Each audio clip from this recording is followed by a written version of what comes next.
Hey everybody, welcome back. If you like this video, give it a like, subscribe if you really like it. Moving on to part 6 here. I still have Carol and Greg. I'm stopping by the Wrenches doing a find a lost community member mission. This one, you go to a location and you're searching different houses. On the way back, I'm stopping by the broker here in the middle of town. I've completed some bounties. One I have there is the AK-47, which I don't have yet, which is great, and then some other ones, and then just adding more that are convenient. So far, like, that's been the main thing. It's been nice to have that. Otherwise, not really a big deal. Going on, you saw that little squiggly road. I'm passing through that. This is kind of the middle of the map. You got to be very careful. There you saw a other community wants to have something done. You have that going on at this point. Garden, I'm messing with here, doing my workshop parts.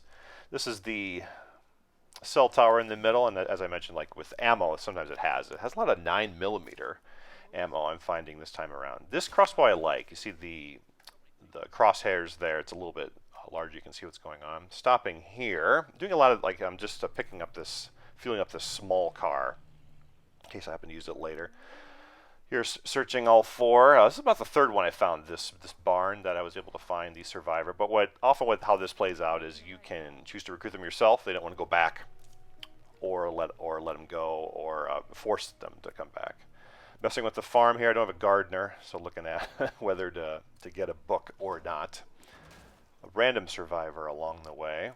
Here at night, this never ends well when this stuff goes on. But checking out my AK-47 here. The nice part is it has a wide, with the reticle when you're shooting, a wide spread compared to the other weapons, especially like the 22. It's easy to hit and it's very powerful also. So I find I usually use this weapons that like the AK later on in the game. Lots of juggernauts though. At this point, you're always like running across at least one, and they start to multiply. You have one or more.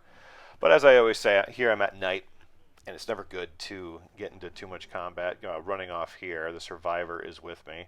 But at this point, a lot more zombies. They can get crowded. It's a lot easier to lose guys. So you want to make sure your survivors are close by. It's very easy to lose. And you'll see a blip on the map when you go back to the map. So here I lost Greg. Even though he made it through the last one. Yeah, especially at night, and then with the numbers in combination, like with juggernauts. Here, checking out a trader. I'm trading stuff with him, not buying anything this time around. But yeah, when here driving around, those hordes will pop up. Like there, I just ran over a bunch there.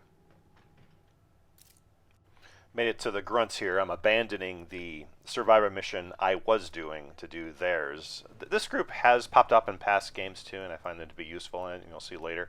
Here, my car is almost going to blow up there. You see, when the flames are there, the next hit they will blow up. Hordes, kind of here and there. You'll have them attacking kind of all the time. So when you're home, I often find I'm taking one out. But just a lot more zombies you're messing with in the latter part of the game here. You get a couple screamers and all that. So I would say main thing is take out the screamers. I mean Juggernaut, and then the screamers, and then the rest you can leave. As always, getting more toolkits at the discount. Reason I like this base a lot. Also, crafting more like ammunition, like with the explosives, things like napalm that you're seeing there, and the other things. Having power is useful at this point because you have the most better explosives. There you see I lost Greg. So going back here I have Carol, Jay, a lot of abilities to upgrade with Carol, maxing her out. The bottom recycling just helps with resources. But have Tiffany, you see there, 2 spots over, who is the newest from the Wrenches. Otherwise, the rest are doing okay. I still got quite a few. I lost one, so I'm at 5 is still comfortable. Back to the lounge. I'm using the drinks for morale. This one doesn't attract the zombies terribly too much. Switching over to the truck. This one has, like, it seems doesn't blow up quite as quickly. So realizing the farm is useless because I need gardening. And I didn't have one. That's how it goes sometimes. You just don't have the character. You can't find one to do gardening. Back to the location where I had all the loot with the van, and lost that one survivor. A lot of stuff here though, so I like to go back. The artillery strike I'm using yet again. It is at night, and I am fighting, but it's almost daybreak here. Main thing is not to aggro when you're using the artillery strike. You want to stay back far enough away if you're using it on a juggernaut so that they stay in the same spot. And they're usually around other zombies, so you can clear them out. There's Greg. Or, there we go.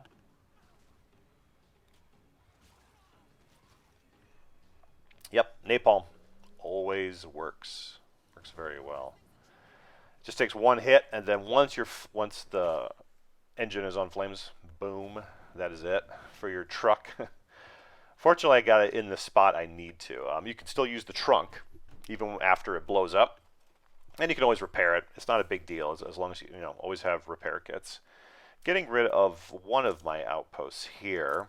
I'm using, this one's useless in terms of resources, but the position it's at. I got 3 cars here, a lot of rucksack materials. So I'm using this as a kind of temporary outpost. Sometimes you want to be doing this. It's like no resources, nothing, but it's right in the middle there.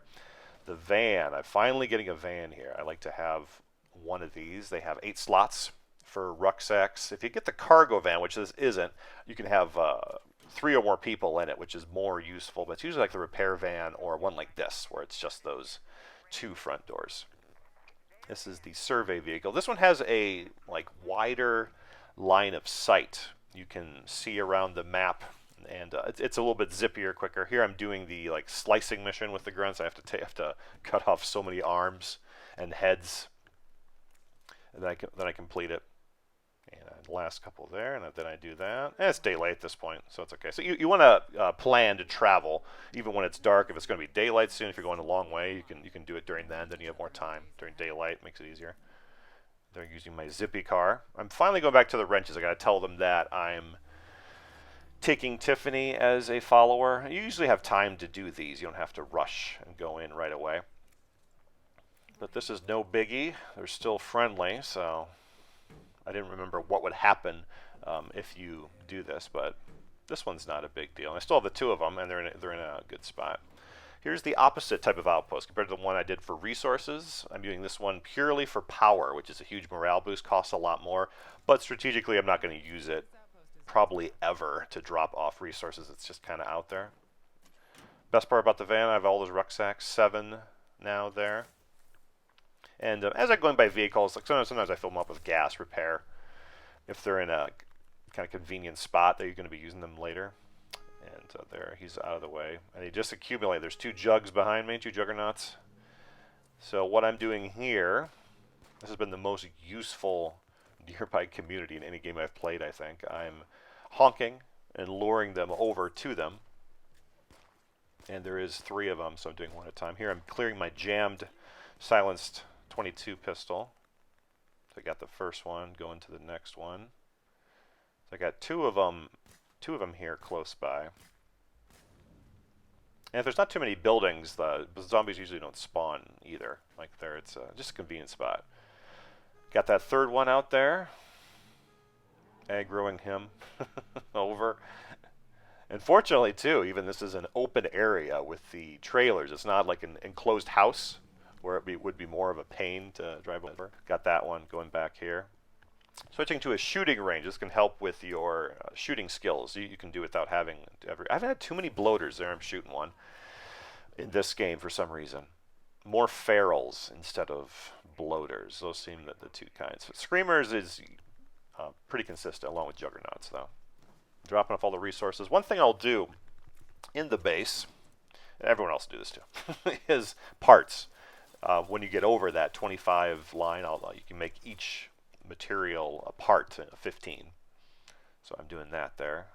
Switching back over. Carol's getting pretty beat up. So Jay and Liv. Liv has a mission. I'm programming. Yeah, I just did not get medicine, gardening this time around. I have programming. That's useful for explosive if you want to do like C4, that kind of thing. Yeah, the missions don't, with each character, since I have my leader, I don't really care about their missions. It's just for a morale boost. So you want to ignore a lot, again, like I said before, in this game. The missions that you don't have to do. It's just if it's convenient along the way. Lots of toolkits. I've saved a lot of parts just having this base. and having that discount doing toolkits here. And every now and then I'll do, and then parts there, the salvage weapon thing. Now going close by. I have Jay with me here too, by the way.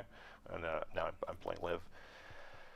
I'm looking at doing just close by for more materials. I usually do like a couple runs, no matter what base I'm at.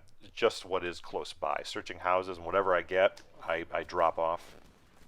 Again, hordes over and over again you have. I have another Juggernaut here attacking my home base. I lured 3 over, and I'm still getting one of those here again. Unfortunately, got more firepower and don't have like those riot zombies. But here, you know, Juggernaut first, and then you see a Screamer there in the back. Yeah, that's with hordes or any groups. If taking those out, then you're not at least tracking more zombies or characters getting killed. That's usually the case. Like a Juggernaut with a group, and the Juggernaut gets them, or the group gets them.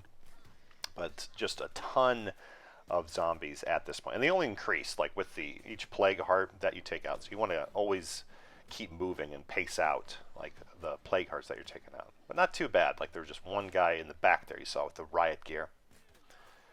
But they continue on, and it seems like the fire from your community members don't attract the zombies, though. It's just if you're firing. So what I'll do is I'll fire a few shots to just kind of clear them out, and then just switch to melee just to conserve ammo. So now she's injured. You have that too. Like just here in combat more. I'm switching over to Marcella. I'm doing the same thing though. Just searching the local area. And again, fortunately, I have that community close by. Places are cleared out, so I'm not running into too many large groups. Going back to this little strip mall area. And even though you'll get random resources just searching close by, you will get things like ammo, weapons, toolkits here and there, and other, usually like some useful resources. You're using an artillery strike, just clearing out some zombies. It's not that expensive. You know, you're looking at 100 for the influence. So I'm using it whenever I can. Here, finding another random survivor, Daniela. Here needs to. This is the mission going back to the house, to her home base, and it's an infestation. Sometimes you'll run to a community, but since most of them are established, it's usually infestations at this point. And it's at night, but infestations are okay. I could do those at night. Clearing my jam, you're seeing there the gun is red in the bottom there. And then I'm recruiting her. Now, a strange thing happened here with a glitch. I recruited her, but she stayed at the house. This is a little ways down the road from my main base. Like this came up while I was searching for resources, but she's stuck there. As you can see, the little diamond, white diamond there, it just sits there. It doesn't come out or anything.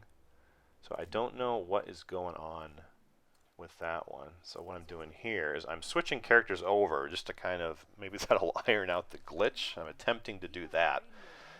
And then driving back here with those missions that you're just going from one location to the next, not bothering with resources. I'll stick to the Mega Max. And she even shows up there, as you can see, but is staying in that house. So switching to the Mega Max car just to run, just an errand running one. And then what she's doing is she's on one side, here looking out the window. I can't do anything, can't switch because it says she's busy, or she's on the other side, and I don't do anything there. So we'll see, hopefully I can get it cleared out. Maybe I'll get lucky and it'll clear itself out and she'll just walk over. If you like this video, give it a like. If you really liked it, subscribe. Tap the bell, and I'll see you in part 7.